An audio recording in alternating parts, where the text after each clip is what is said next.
శ్రీ గురుభ్యో నమ. శ్రీమాత్రే నమ. మా ప్రేక్షకులందరికీ ధన్యవాదాలు తెలియజేస్తూ, ఇప్పుడు ప్రస్తుతం ఏలినాటి శని జరుగుతూ ఉన్నటువంటి రాసులు 3 రాసులు. ఒకటి మకర రాశి, రెండవది కుంభరాశి, మూడవది మీనరాశి. అయితే మీనరాశి వారికి ఏ విధంగా ఉండబోతోంది, గ్రహాల బలాలు ఎలా ఉన్నాయి, ఈ మీనరాశి వారు ముఖ్యంగా ఎటువంటి జాగ్రత్తలు తీసుకోవాలి, ఎందువల్ల ఈ ఎపిసోడ్ చేయవలసి వస్తుందంటే, ప్రధాన గోచారాన్ని నిర్దేశించేటటువంటి గురువుగారు కానీ, శనిగారు కానీ, రాహువు కానీ, కేతువు కానీ, ఈ నలుగురి బలాలు కూడా ఒక విధంగా చెప్పాలంటే లేవు అనే చెప్పాలి. మీనరాశికి ఈ 4 గ్రహాల బలాలు లేకపోవడం వల్ల చాలా ఇబ్బందులు కనబడుతూ ఉన్నాయి. అంటే ఏదైనా ఒక బలం, రాహు బలమో, కేతువు బలమో, శనిగారి బలమో, గురువుగారి బలమో ఉన్నట్టయితే కొద్దిగా కాకపోతే కొద్దిగా అయినా కొంచెం వాళ్ళు ముందంజలో ఉంటారు. ఏదో ఒక అభివృద్ధి కనబడుతూ ఉంటుంది. 4 గ్రహాలు కూడా వెనుకంజలోనే ఉన్నాయి, ఏమాత్రం బలాలను ఇవ్వట్లేదు. ఇలాంటి పరిస్థితుల్లో మీనరాశికి కొద్దిగా గడ్డుకాలం అని చెప్పాలి. అంతేకాకుండా రాశిలో రాహు ఉన్నారు, సప్తమంలో కేతు ఉన్నారు, తృతీయ స్థానంలో గురువుగారు ఉన్నారు, అలాగే వ్యయస్థానంలో శనిగారు ఉన్నారు.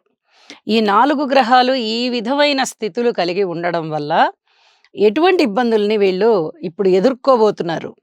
ఇంచుమించుగా 1 సంవత్సర కాలం దాటిపోయింది శనిగారు వ్యయస్థానంలోకి వచ్చి.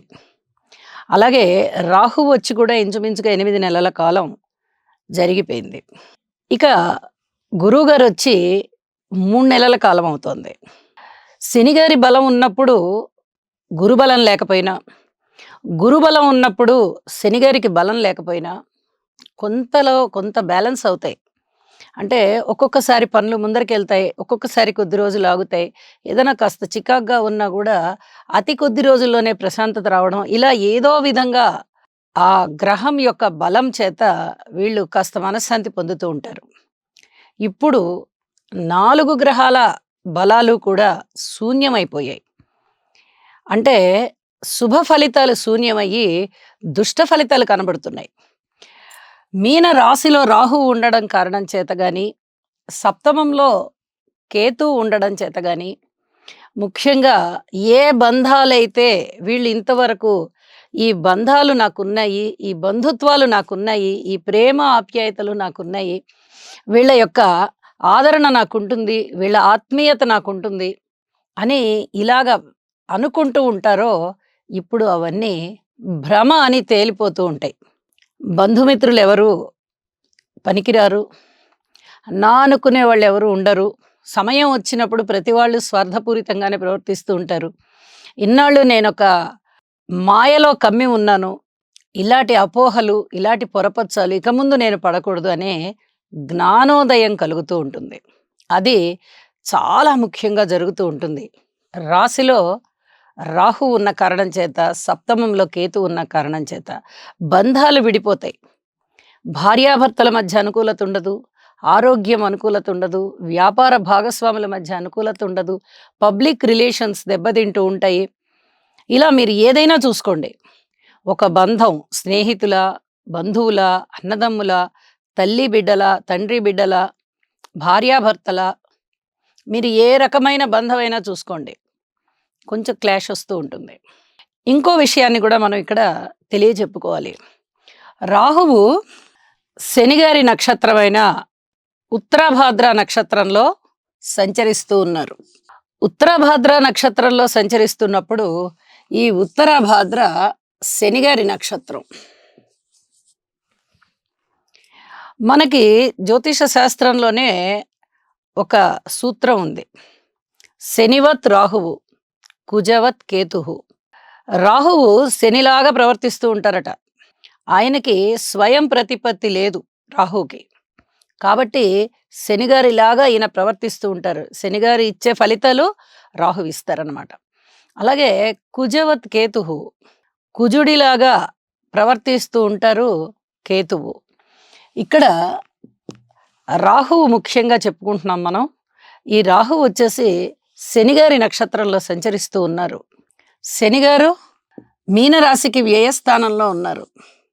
అంటే ఇక్కడ మీనరాశిలో శనిగారు ఇచ్చే ఫలితాలు రాశిలో ఉన్న రాహువు ఇస్తారు. అలాగే మీనరాశిలో శనిగారు కూడా అవే ఫలితాలు, అంటే ఒకటే రకం ఫలితాలు డబల్ వస్తూ ఉంటాయి. అవేమన్నా మంచి ఫలితాలు వస్తున్నాయా అంటే ఇక్కడ మంచి ఫలితాలు కాదు కదా. ఏలినాటి శని ఉన్నది, వ్యయస్థానంలో శనిగారు ఉన్నారు, తృతీయ స్థానంలో గురువుగారు ఉండి ఏమాత్రం గురుబలం లేదు. అలాగే సప్తమం సమసప్తకాల్లోనే ఉంటారు కాబట్టి రాహుకేతువులు ఇద్దరు, కేతువు గారి యొక్క దృష్టి అక్కడ పడుతూ ఉంది. ఇన్ని కారణాల చేత కొంత ఇబ్బందికర పరిస్థితి ఉంటుంది. అంటే ఇంత చెప్తున్నాను కదా అని మీనరాశి వాళ్ళు భయపడిపోవాల్సిన పని లేదు. ఉన్న విషయాన్ని చెప్తున్నాను. వారి వారి జన్మజాతకాలలో శనిగారికి బలం బాగున్నట్టయితే, చంద్రునికి బలం బాగున్నట్టయితే, గురు బలం బాగున్నట్టయితే, ఇప్పుడు జరుగుతూ ఉన్నటువంటి దశ కానీ అంతర్దశ కానీ ఏదైనా బలంగా ఉన్నట్టయితే ఆ దశానాథుడు లేదా అంతర్దశానాథుడు లగ్నం నుంచి కేంద్ర కోణాలలో ఉన్నట్లయితే, దశ అంతర్దశ నాథులు ఇద్దరూ కూడా కేంద్ర కోణాలలో ఉన్నట్టయితే, నవాంశలో శుభ నవాంశ స్థితి కలిగి ఉన్నట్టయితే ఇప్పుడు చెప్పుకుంటున్న దుష్ట ఫలితాలు ఏవీ వర్తించవు. కాబట్టి వాళ్ళ జన్మజాతక రీత్యా కూడా పరిశీలన చేయవలసి ఉంటుంది. ఇప్పుడు మనం గోచారం చెప్పుకుంటున్నాము.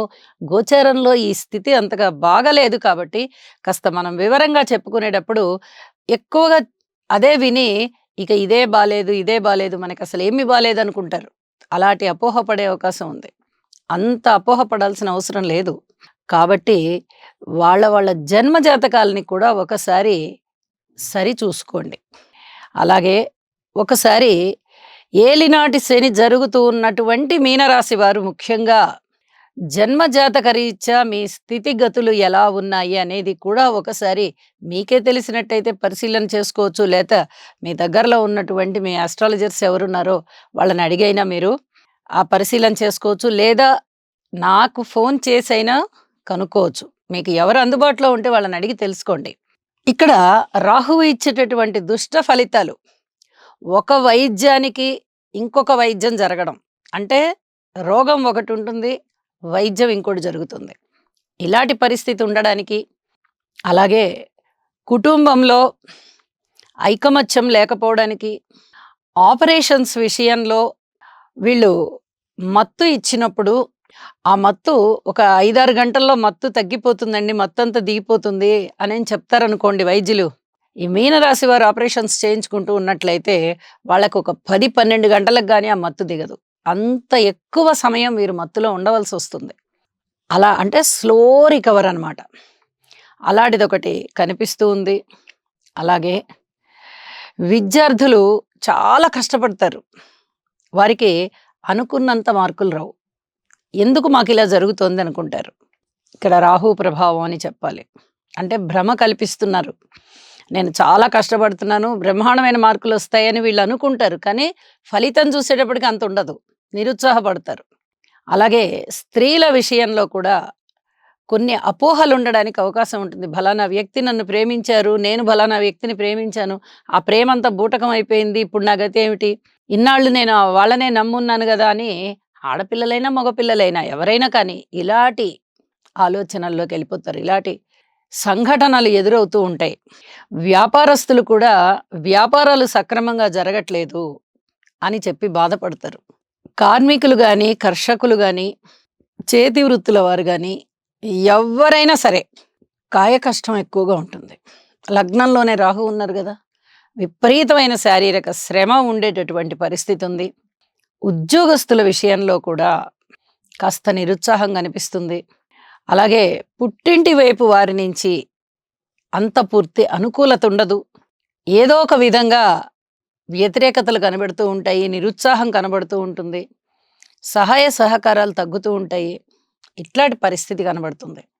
ఇక మానసికమైన అసంతృప్తి చాలా బాధ పెడుతుంది మీనరాశి వారిని. నాకెందుకు ఇలా ఉంది, ఒక్క ఏలినాటి శని వల్లనే ఇన్ని దోషాలు ఉంటాయా అంటే, ఇటు జన్మజాతకంలోని స్థితులు సరిగా లేక, ఇటు గోచారము సరిగా లేక, కొంత దుష్ట ఫలితాలు ఎక్కువగా ఉండే అవకాశం ఉంటుంది. ఏదో ఒకటి బాగున్నట్టయితే కొంచెం బ్యాలెన్స్ అవుతారు. కాస్త సంయమనం పొందగలుగుతారు. జన్మజాతక స్థితి కూడా బాలేదనుకోండి, చాలా అశాంతికి లోనవుతారు. మరి వీళ్ళు ఏమి చేసుకోవాలి? భగవద్ధ్యానమే చెయ్యాలి. అశాంతికి లోనయ్యి దుర్వ్యసనాల పాలవద్దు. ఇప్పుడు ఇక్కడ చాలా స్పష్టంగా కనబడుతూ ఉంది. అనుకున్న ధనం రాకపోవడం గానీ, కుటుంబంలో ఐకమత్యం లేకపోవడం గానీ, హయ్యర్ ఎడ్యుకేషన్‌లో ఏదన్నా బ్యాక్‌లాగ్స్ పడడం గానీ, అలాగే అనుకున్న ఇంక్రిమెంట్లు పడకపోవడం గానీ, ఇలా ఏ రూపకంగా మీకు అసంతృప్తి ఏర్పడ్డా, ఈ బాధ తట్టుకోలేనేను అని మీరు ఎవరో ఏదో అలవాట్లో ఉన్నారు గదా! వాళ్ళు బాధలు తట్టుకోలేకే గదా! అలవాట్లలో ఉన్నారు. మనము దానికెళ్ళిపోదామని ఆ ఒక్క క్షణంలో టెంప్ట్ అవ్వకండి. ఇక్కడ ముఖ్యంగా వ్యయస్థానంలో శనిగారున్నారు. పైగా వక్రించి ఉన్నారాయన. ఈ కారణం మనిషిని కింద పడేస్తుంది. ఏ విధంగా? అలవాట్లని చేసేస్తుంది. మత్తు పదార్థాలకి గానీ, మాదక ద్రవ్యాలకి గానీ అలవాటు చేస్తుంది. ఈ అలవాట్ల నుంచి దూరంగా ఉండాలి అంటే అసలు వాటి జోలికే వెళ్ళకూడదు. వెళ్ళారు అంటే అవి ఇంక పట్టు కూర్చుంటాయన్నమాట. ఇంక మీరు బానిసైపోతారు. ఆ పరిస్థితి రాకుండా చూసుకోండి. గురువుగారి యొక్క స్థితి కూడా తృతీయ స్థానంలో ఉంది. అపవాదులు, అపనిందలు, మీరు చెయ్యని పనులకి మీరు సంజాయిషి చెప్పుకోవడం, మనస్థిమితం లేకపోవడం, ధనము ఎక్కువ ఖర్చవ్వడం, బంధుమిత్రుల సహకారం లేకపోవడం, ఒక్కటేమిటి సమస్తమైన ఏదైనా బాధలు చెప్పుకునేటప్పుడు మనము సినిమా కష్టాలు అని చెప్పుకుంటూ ఉంటాం. అంటే ఆ సినిమా హీరోకి అన్ని రకాల కష్టాలు ఉంటాయి. ఆయన అందులోంచి బయటికి రావడానికి ఎన్నో విధాలుగా సాల్వేషన్స్ చూసుకుంటూ ఉంటారు. అది సినిమా కాబట్టి మనము హాస్యంగా సినిమా కష్టాలు అని చెప్పుకుంటూ ఉంటాం.